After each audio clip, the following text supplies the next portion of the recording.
Alô, meus queridos! Fala, minhas queridas! Bora trabalhar mais um pouquinho do conteúdo de criminalística?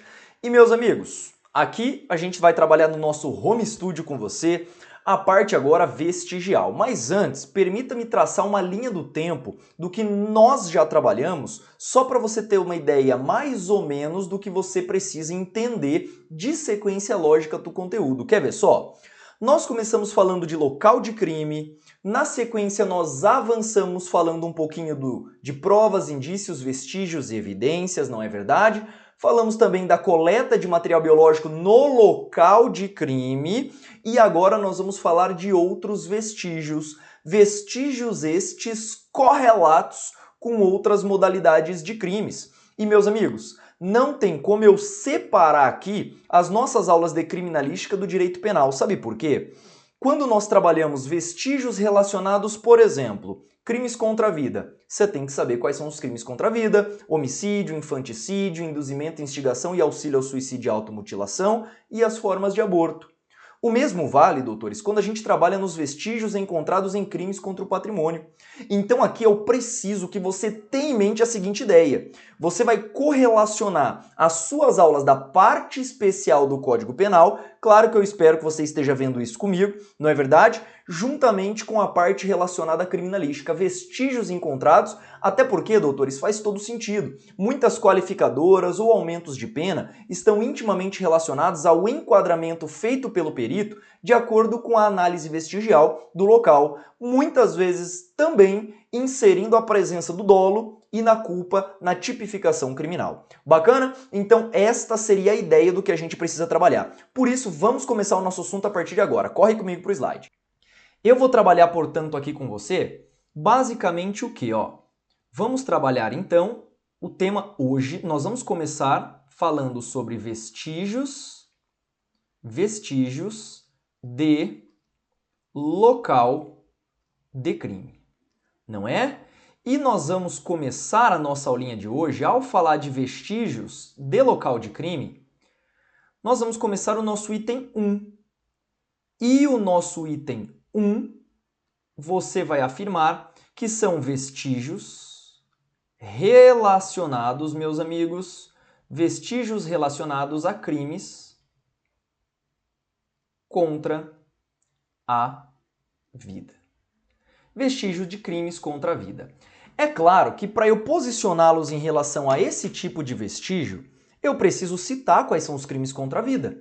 Por isso eu falei, a nossa aula de agora, ela é uma aula correlata com a aula de direito penal nos crimes contra a vida. Você tem que estar plenamente dominando. Vamos lá? Olha só, quais são os crimes contra a vida? Deixa eu até destacar para você aqui em preto, né? São eles, meus amigos. Primeiro, nós temos aqui o crime de homicídio, né? Homicídio. Nós ainda temos também o crime de induzimento, instigação e auxílio ao suicídio e também à automutilação. Eu também tenho aqui os crimes relacionados ao infanticídio e também as formas de aborto. Bacana? Então, nos crimes contra a vida, eu vou trabalhar com você prioritariamente os vestígios e a interpretação forense. É dizer, o que você vai fazer, qual é a importância daquele vestígio para o mundo pericial. É isso que a banca vai cobrar de você. Olha, é correto afirmar que a impressão digital, que a gente chama de impressão dactiloscópica, além da autoria, pode indicar a dinâmica do crime. Certo ou errado? Pois é, você vai ter que entender isso. Vem comigo para a tela mais uma vez. Olha só. Então acompanhe no seu material as respectivas tabelas e eu particularmente recomendo que você as imprima, tá? Primeiro vestígio encontrado em crimes contra a vida, doutores.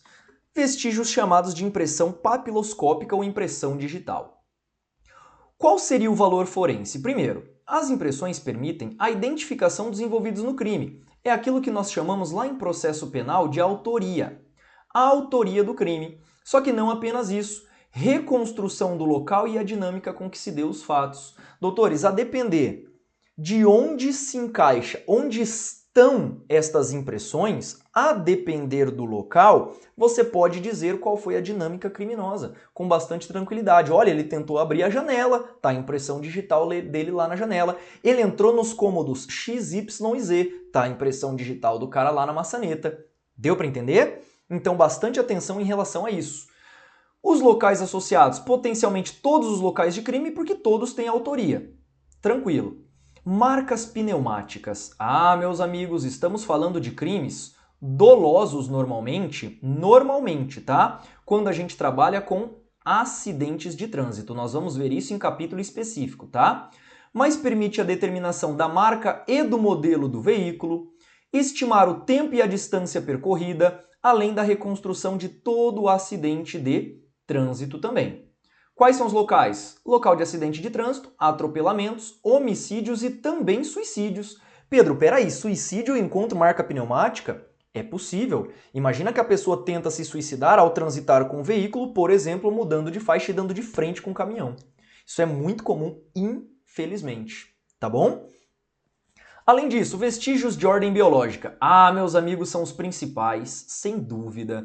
Nos crimes contra a vida, os principais vestígios relevantes são os vestígios biológicos. Quais, Pedro?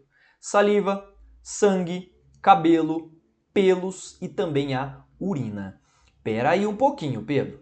Saliva? Eu consigo extrair material biológico da saliva? Ou se consegue, bastante inclusive. A saliva, o sangue, os cabelos, os pelos e a urina, eles são normalmente elementos fluorescentes. Sabe por quê? Porque eles apresentam proteínas com grupamentos lá no radical do aminoácido que são fluorescentes. Tirosina, aquilo tudo que a gente costuma trabalhar, por exemplo, lá na bioquímica, são os aminoácidos que apresentam absorção de luz UV, emitindo fluorescência. Questão legal, não é? Então a saliva, o sangue, cabelo, pelo e a urina permite a detecção da autoria de quem é aquela saliva, aquele sangue, aquela urina e também reconstrução da dinâmica e da materialidade do crime. Qual seria o local associado? Crimes relacionados a todo tipo de local, em especial morte violenta. Pedro, mas o que é morte violenta mesmo? Crimes que envolvam morte, por exemplo, eu entro aqui no homicídio qualificado, crimes relacionados ao suicídio, e também a questão relativa a acidente. E, meus amigos, permita-me já fazer uma posição com você de uma informação. Muitos editais trazem, dentre os vestígios a serem estudados, vestígios de enforcamento, esganadura e estrangulamento. Só que esse tópico ele não é estudado propriamente dito pela criminalística. Eu preciso salientar isso para você. Por quê? Porque os vestígios relacionados a isso são vestígios notadamente da medicina legal. O que acontece é que a criminalística, como ela atende muitos locais em que envolve esse tipo de procedimento, ela acaba se utilizando desse tipo de conhecimento, que é o conhecimento acerca da asfixiologia forense. Só que o tema de asfixiologia forense é um tema notadamente de medicina legal. Então, se o seu edital apresentar na parte de criminalística esses procedimentos, esganadura, enforcamento e as asfixias no geral, você não vai estudar dentro de criminalística. Você vai estudar isso dentro de medicina legal. Isto que você tem que ter em mente. Por quê? Porque a medicina legal, de fato, é quem aprofunda este assunto, coisa que você deve saber dentro da temática de medicina legal. Bacana? Vamos lá. Mordidas. Pedro, eu posso encontrar mordidas em crimes relacionados à vida? Pode, meus amigos. Inclusive muito comum, tá? Permite a identificação do autor pelo padrão odontológico e também pela presença de DNA ali no local. Quando que a gente encontra muitas vezes isso? Local de homicídio qualificado, meus amigos, principalmente relativos ao feminicídio, tá? Então, no que diz respeito ao feminicídio, toma bastante cuidado. É comum encontrar mordida. Depois, machucados, arranhões, equimoses, que vão indicar luta e resistência à ação criminosa. Podem direcionar o autor de acordo com o tipo de lesão. Locais de morte violenta no geral. Vamos lá? Meus amigos, aqui, quando você encontra esse tipo de vestígio, normalmente sendo feito em sede de perícia médico-legal lá com o legista, é crucial que o perito registre o local de crime. Porque se você alegar no seu laudo que teve luta, que teve resistência, você vai ter que provar.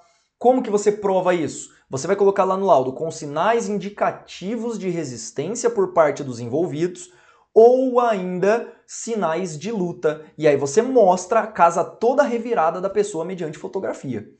Isso é sempre importante ser registrado em laudo. Ok? Depois, arma de fogo e os resíduos encontrados. Meus amigos, eles indicarão a distância do disparo, com pressuposição de dolo ou de culpa, além da dinâmica criminosa, encontrado também em local de morte violenta. Vamos lá? Eu vou ter uma aula, meus amigos, claro, se tiver no seu edital. Nós teremos uma aula específica de balística forense. Se tiver no seu edital dentro de criminalística, nós vamos estudar. Se não tiver no edital, paciência, você não precisa ver isso agora. Repare, Pedro, como que a arma de fogo e os resíduos indicam distância do crime? Ah, meus amigos, olha só, lá na medicina legal de novo, na parte de traumatologia, nós estudamos o fenômeno do disparo de arma de fogo. E aí olha que interessante, a partir do momento que uma arma deflagra o cartucho, nós temos basicamente dois efeitos, não é? O efeito secundário proveniente da explosão e nós também temos os efeitos provenientes da entrada do projétil ali no corpo humano. Então, olha só, este projétil aqui, ele vai adentrar o corpo humano, indicando os efeitos primários do disparo, enquanto a queimadura indica os efeitos secundários. E junto com isso, forma-se, você estuda lá na medicina legal isso, uma zona externa que nós chamamos de zona de tatuagem. Doutores, a depender da distância, esta zona pode ser uma zona maior ou ela pode ser uma zona menor. E isso, portanto, pode indicar a distância do disparo. Muitas vezes isto sendo consignado, olha que interessante, na reprodução simulada. Meus amigos, uma das perícias mais legais de se fazer, reprodução simulada dos fatos. O que você vai fazer? Você vai pegar a arma supostamente envolvida com o crime e vai efetivar vários disparos num lençol branco.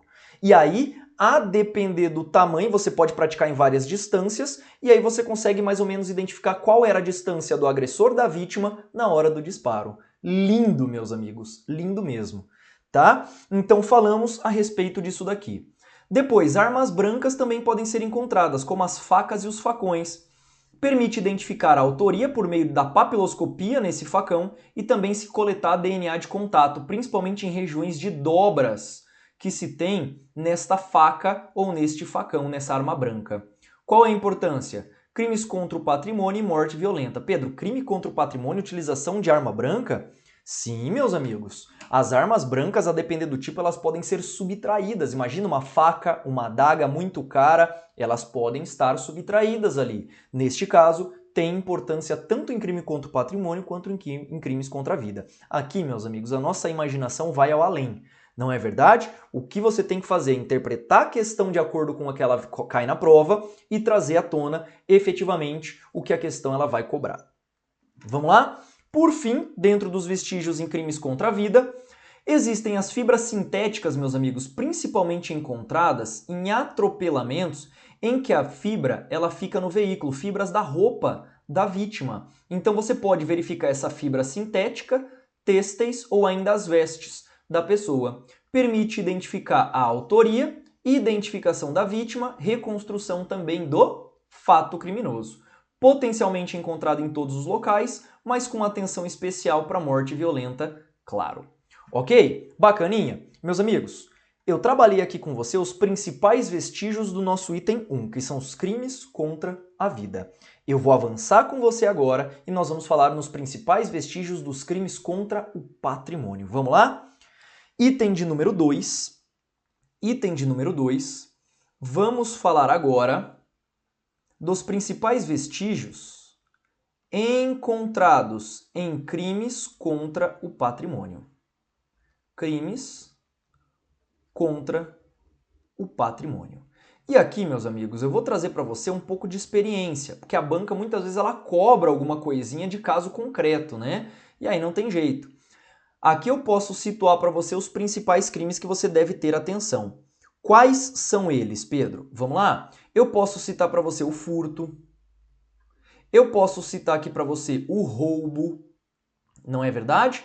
Eu posso citar para você aqui o crime de estelionato e também posso citar para você o crime de receptação. São os principais crimes que você tem que se lembrar alocados dentro de crimes contra o patrimônio que são importantes aqui para nós. São estes 4 crimes os crimes relevantes da atuação pericial dentre os crimes contra o patrimônio. Pedro, e qual tipo de vestígio eu costumo encontrar nos locais destes 4 tipos de crimes? Vem comigo. Eu ainda posso citar para você, vamos lá para a nossa tabela? É possível se encontrar, meus amigos, impressão papiloscópica? Lógico, até porque muitas vezes, quando a gente trabalha com furto e roubo, tem a impressão digital do cara. Então permite identificação dos envolvidos, reconstrução e dinâmica dos fatos e potencialmente relacionado a todo o local. Dos vestígios biológicos, quais são os principais que a gente costuma encontrar em local, meus amigos? Sangue, cabelo e pelo. Em crimes de furto e roubo, estelionato e receptação, não é comum você encontrar saliva nem urina. Bem incomum, inclusive. Mas é possível? Doutores, a depender do modus operandi do cara, sim é possível, mas não é a regra. Por isso que eu só citei esses 2 aqui para você. No caso, vestígio biológico permite identificar a autoria, reconstrução e dinâmica do crime. Estão presentes principalmente quando o agente se machuca no local do crime. Principalmente com aquilo, meus amigos, que a gente chama de ofendículos. Pedro, e o que são os ofendículos? Quer ver? Sabe como é que você sabe se uma pessoa é rica ou se ela é pobre? Você olha o muro da casa dessa pessoa. Se tiver cerca elétrica é porque é rico. Se tiver vidro de garrafas, já viu aqueles vidros que fica assim? A pessoa é pobre. É mais ou menos isso, doutores. Sabe o nome disso? Ofendículos. A pessoa, ela pode colocar nos muros da sua casa, por exemplo, esses ofendículos. Aí o cara, na hora que vai tentar pular o muro, ele não viu que tem caco ali, o que acontece? Opa, corta a mão, deixa um vestígio de sangue ali no local. O mesmo acontece quando o agente quebra vidro, quebra coisas dentro da residência. Isto pode gerar vestígios importantíssimos para análise pericial. Tudo bem? Quais são os locais de crime associados? Meus amigos, potencialmente em todos os locais de crime, né? Especialmente crimes em que se envolva arrombamento. Aqui você tem que prestar atenção. Principalmente em locais em que existe, olha que interessante, destruição ou rompimento de obstáculo. Inclusive isso aqui é uma qualificadora do crime de furto, tá? É uma qualificadora importantíssima de perícia obrigatória. Presta atenção nisso. Além disso, armas brancas podem ser detectadas como pé de cabra, como ferramentas no geral, justamente com o intuito de gerar destruição, rompimento ou ainda o arrombamento. Pé de cabra, por exemplo, muito comum de ser detectado. Neste caso, permite-se identificar a autoria se houver papiloscopia e DNA de contato, além de permitir a reprodução simulada dos fatos em locais de arrombamento. Quer ver só? Pedro, peraí, eu não sei se o cara utilizou um pé de cabra ou uma chave inglesa, eu não sei o que o cara utilizou para quebrar aquela porta, mas ele usou alguma coisa. Meus amigos, existe uma coisa que você já viu comigo chamada de vestígio de impressão. Quando o cara utiliza, por exemplo, um pé de cabra, é muito comum, meus amigos, aquele amassado na lateral da porta. Muito comum. Isto você pode chamar de vestígio de impressão. Você, inclusive, pode citar no seu laudo com sinais indicativos de uso de instrumento constituinte de arma branca ou de um pé de cabra. Olha o nível de importância de você conhecer isso, tá bom? Então, esta seria a ideia do valor forense ao vestígio relacionado. Vamos avançar. Ainda tem mais, Pedro? Claro que tem. Armas brancas no geral, como eu já falei para você, né? Fibras sintéticas têxteis e vestes, por exemplo, a pessoa rasga a sua roupa na hora que vai tentar entrar no local. Pronto, é possível se encontrar essas fibras, permite identificar a autoria, identificação de vítimas, reconstrução do fato. São também encontrados em ofendículos, como muros, cerca, vidros, não é? Especialmente encontrados em locais em que exige destreza e que o agente às vezes escale. Tudo bem? Depois, locais em que eu encontro grãos, pó, líquido, tablet ou tablets, melhor dizendo, né? E materiais detonados ou deflagrados. Identifica, meus amigos, explosivos, o que pode culminar tanto no crime de furto ou no crime de roubo com o emprego de explosivo. Então, olha só, é uma fonte de produção e determinação do agente, ígneo, acelerantes e permite também determinar a origem e a causa da explosão. Principalmente porque esses agentes detonantes, meus amigos, são classificados como produtos controlados pela Polícia Federal. E aí, quando você mapeia quem comprou aquele produto, você consegue entrar nos suspeitos ali na prática. Legal? Então claro, se tiver no seu edital, eu vou trabalhar com você também toda a parte da criminalística aplicada a bombas e explosivos. Esse é um ponto muito importante que também, se tiver no seu edital, a gente vai trabalhar, mas no momento oportuno. Meus amigos, aqui nós temos que lembrar que o perito criminal que vai ao local de crime, muitas vezes ele não é expert nisso. Ele tem que ter apenas noções deste tipo de vestígio, o que muitas vezes é ensinado em sede de curso de formação. Tudo bem? Vamos lá? Então, onde eu encontro basicamente esses materiais?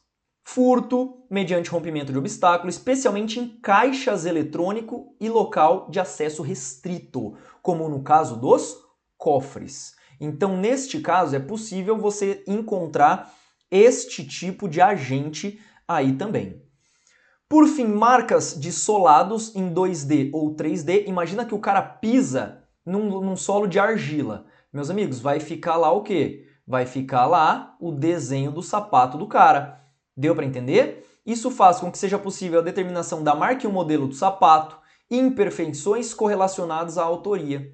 Muitas vezes encontrado em parede, não é? E sobre pisos e solos. A maioria dos crimes contra o patrimônio a gente encontra. Detalhe.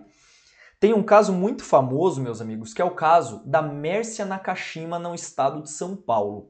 O grupo de peritos criminais eles foram inteligentíssimos. Sabe por quê? Foi se realizar um mandado de busca e apreensão na casa de um dos suspeitos, não é?